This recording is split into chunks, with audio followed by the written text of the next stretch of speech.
Bismillah wa salatu wa salamu ala rasulillah wa ala alihi wa ashabihi ajma'in. Quand nos pieux prédécesseurs ont entendu ces versets du Coran et ces paroles du prophète alayhi salatu wa salam, par exemple, wa inna alaykum la hafidhin kiraman katibin ya'lamuna ma taf'alun. Dans ces trois versets, Dieu nous parle, il nous dit: vous avez à vos côtés des anges qui vous surveillent. Kiraman katibin, ils sont nobles et ils inscrivent tout. Ils sont au courant de ce que vous faites. Ils lurent également ce que dit Dieu dans sourate An-Najm. Ma yalfidhu min qawlin, pas surat Najm, dans une autre sourate, Ma yalfidhu min qawlin illa ladayhi raqibun atid. Il ne prononcera, l'être humain, de paroles si ce n'est que des anges sur sa droite et sa gauche seront là pour écrire ce qu'il a dit. Quand ils surent qu'il y a des anges qui écrivent le bien et le mal, ils ont eu comme ambition de maîtriser leur langue. Et l'une de leurs ambitions, c'était de se taire, de faire silence. Quand ils surent qu'Allah Azza wa Jal, le jour de la résurrection, donne à chacun d'entre nous son livre dans lequel tout est écrit, les grands péchés comme les plus petits. Quand ils surent que le prophète alayhi salatu wa salam a dit: il se peut qu'un musulman prononce une mauvaise parole à laquelle il ne prête aucune attention, elle est insignifiante à ses yeux, mais elle peut le faire tomber en enfer pendant plus de 70 ans. Quand ils ont su ça, ils ont veillé à se taire. Pourquoi se taire? Parfois, il faut se taire pour ne pas divulguer un secret. Anas ibn Malik était le serviteur du prophète alayhi salatu wassalam, et un jour, il lui a confié une mission. Et il est rentré tard chez sa maman. Sa maman lui a dit: où étais-tu? Et il lui a dit: le prophète m'a demandé un service. Elle lui a dit: qu'est-ce qu'il t'a demandé? Anas a dit: c'est un secret et je ne dévoilerai pas le secret du prophète. Et sa mère lui a dit: c'est bien mon fils, c'est un secret. Ou bien quand Omar ibn al-Khattab a cherché un mari pour sa fille veuve, elle avait perdu son mari, elle était seule, célibataire, et il est parti chercher un homme bien. Et il a commencé par le meilleur des hommes, après le prophète, c'est Abu Bakr, son ami. Il lui a dit: est-ce que tu veux te marier avec ma fille? Et Abu Bakr ne lui a pas répondu, ni oui ni non. Il s'est tu. Et Omar ibn al-Khattab, ça va lui faire mal. Ça va lui faire mal. Et après quelques jours, le prophète alayhi salatu wassalam va demander la main de Hafsa et il va se marier avec. Et Abu Bakr va aller voir son ami Omar. Il va lui dire: oh Omar, je sais que quand je me suis tu t'es posé des questions et ça t'a fait mal. Il lui a dit: tu as raison. Il lui a dit: si je me suis tu, c'est parce que j'avais entendu le prophète évoquer ta fille. Et je savais qu'il s'intéressait à elle et je n'ai pas voulu révéler ce secret. Parfois, il faut se taire pour préserver l'intimité, notre intimité ou l'intimité des gens. C'est bien connu, le secret médical, le secret professionnel, mais il y a aussi des secrets familiaux. Il y a des choses qui se passent dans nos petites familles ou nos grandes familles qu'il ne faut pas divulguer. Les gens n'ont pas à être au courant. Parfois, il faut se taire pour cacher les défauts des gens. Un hadith nous dit: celui qui cache le défaut de son frère, Allah cachera ses défauts sur terre et dans l'au-delà. Et un homme est parti voir un sage. Et il a voulu parler sur quelqu'un. Il lui a dit: attends, avant de parler sur la personne, il faut que tu te poses 3 questions. Est-ce que c'est un bien que tu vas dire ou un mal? Est-ce que ce que tu vas me dire est vrai ou est-ce que tu n'as pas vérifié l'information? Et troisièmement, est-ce que c'est utile ou pas? Et l'homme s'est tu. Parce que, en répondant à ces trois questions, il a su qu'il fallait fermer sa bouche. Dans la vie de couple, parfois, il arrive que l'homme ou la femme essaie de remonter dans le passé de l'autre. Et ça, ce n'est pas bien. Surtout quand c'est un passé qu'on veut cacher, des erreurs de jeunesse. Et dans ce genre de cas, pour qu'il n'y ait pas un conflit ou un divorce, alors le prophète a permis, c'est une dérogation, de mentir, parce qu'on doit préserver son intimité, surtout quand ce n'est pas en notre faveur. Et quand on lave un mort, il se peut qu'on voit quelque chose de désagréable. On n'a pas à en parler, a dit le prophète. Il faut cacher même les défauts d'un mort. Parfois, il faut se taire pour ne pas répondre à une provocation, notamment quand on jeûne. Le prophète alayhi salam a dit « Si quelqu'un vous provoque alors que vous êtes en état de jeûne, ne répondez pas, simplement dites-lui ou dites à vous-même « Inni sa'im » je jeûne, je maîtrise ma colère et ma langue. Parfois, il faut se taire pour ne pas créer un problème, parce que si je parle, il y aura des conséquences néfastes. Par exemple, le prophète alayhi salam a reçu un homme, il a frappé à la porte, il a dit « Qui est-ce » Et il a su de qui il s'agissait. Et il a dit dans la maison, avant que l'homme entre, « Bi'sa akhul ashira » quelle mauvaise personne. Et quand l'homme est entré, il lui a fait un accueil chaleureux. Il lui a bien parlé.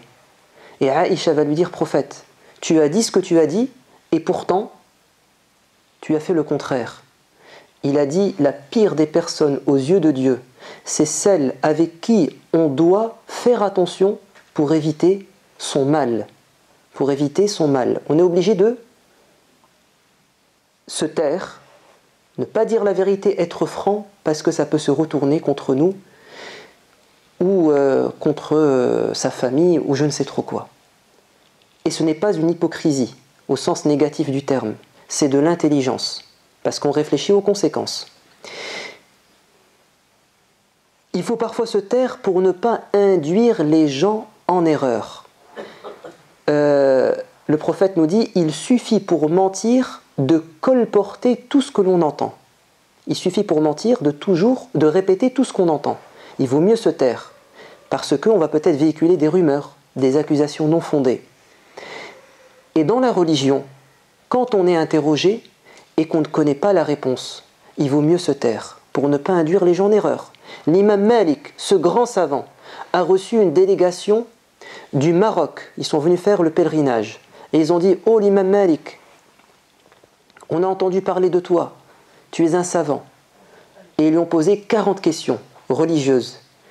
Et il n'a répondu qu'à 4 questions. Les 36 autres, il a dit, je ne sais pas, je ne sais pas, je ne sais pas. Et ils lui ont dit, comment ça tu ne sais pas?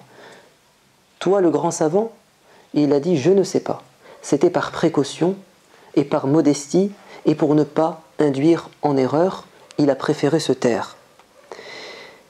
Il faut parfois se taire pour écouter. Il faut parfois fermer sa bouche et ouvrir ses oreilles. Et comme on dit, on a 2 oreilles et une langue, c'est pour plus écouter que parler. Il faut parfois se taire pour délaisser la polémique, comme cela est venu dans un hadith. Celui qui délaisse la polémique, je lui garantis une place au carrefour du paradis. Celui qui me garantit de ne pas mentir, même en plaisantant, je lui garantis une place au centre du paradis. Et celui qui me garantit un bon comportement, je lui garantis la plus haute des places du paradis. Mais vous savez, si certains savants ont eu comme ambition de se taire le plus longtemps possible, ce n'est pas ça l'excellence. L'excellence, c'est de parler, de beaucoup parler, de dire beaucoup de bien. C'est ça qui nous est demandé. Le silence, c'est par défaut. C'est pour ça le hadith qui dit celui qui croit en Dieu et au jour dernier, فَلْيَقُلْ خَيْرًا أَوْ لِيَصْمُتْ. Celui qui croit au Dieu au jour dernier, qu'il dise du bien ou qu'il se taise. Ce hadith, il est souvent utilisé pour dire aux gens, taisez-vous. Ouais, mais vous avez oublié que le prophète a dit qu'ils disent du bien. ou qu'il se taise. Donc le principe et l'excellence, c'est de parler, de dire le bien. Et c'est le véritable défi, c'est de parler beaucoup pour faire du bien. C'est pour ça que Dieu dit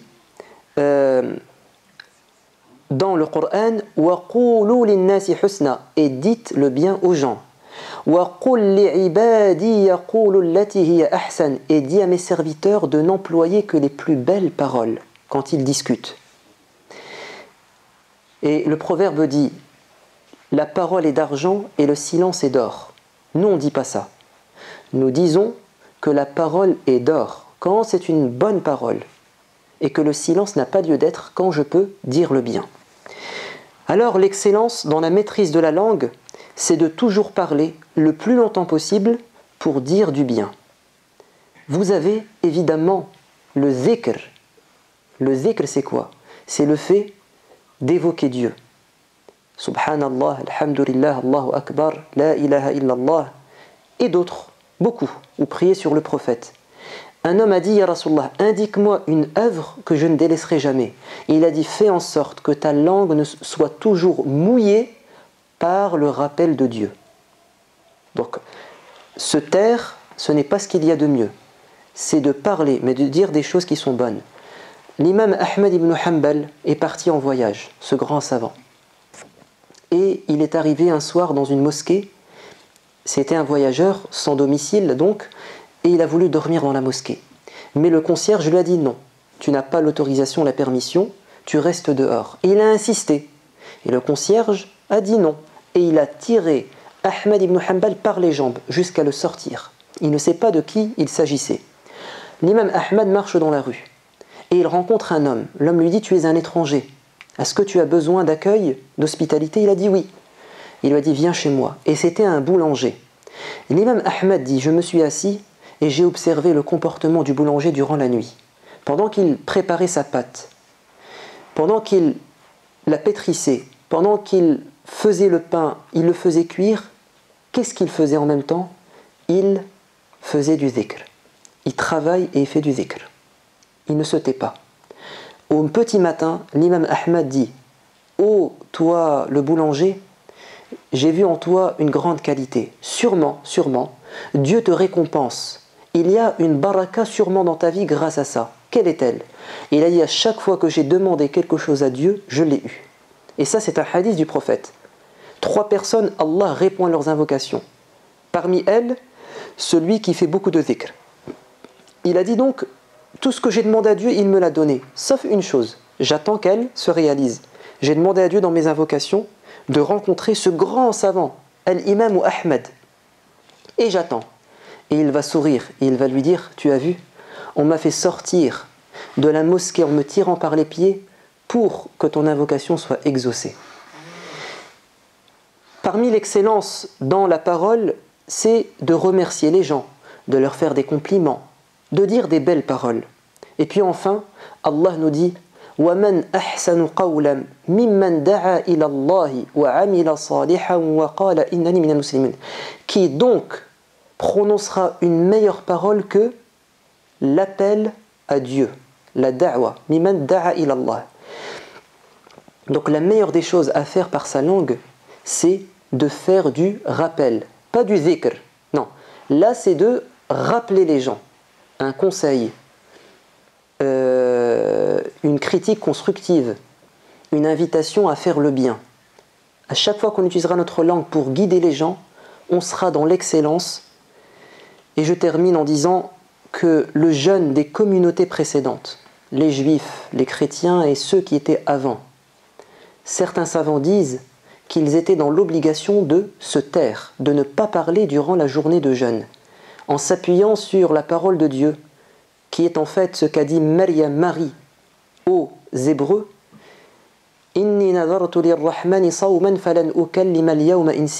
Aujourd'hui j'ai fait vœu à Dieu de jeûner, je ne parlerai à personne. Donc certains savants disent qu'avant, il devait ne pas manger, ne pas boire et ne pas parler. Allah a été gentil avec nous, miséricordieux. Il nous a permis de parler. Mais en même temps, il nous a dit attention, si vous jeûnez, vous ne devez pas mentir, faire des péchés par la langue, car vous pourriez perdre le bénéfice de vos œuvres. Il se peut qu'un jeûneur ne tire comme bénéfice de son jeûne que la faim et la soif, et de ses veilles en prière que la fatigue. Et dans un hadith, celui qui ne délaisse pas les propos mensongers et ce qu'elles conduisent comme acte, ce à quoi elles conduisent comme acte, Allah n'a que faire qu'il délaisse la nourriture et la boisson durant la journée de jeûne. Donc, nous allons avoir comme ambition, Inch'Allah, pendant le jeûne et après, de se taire quand il se faut, mais de parler également quand il se faut et de bien parler afin de suivre les pas de nos pieux prédécesseurs. Walhamdulillahi Rabbil Alamin.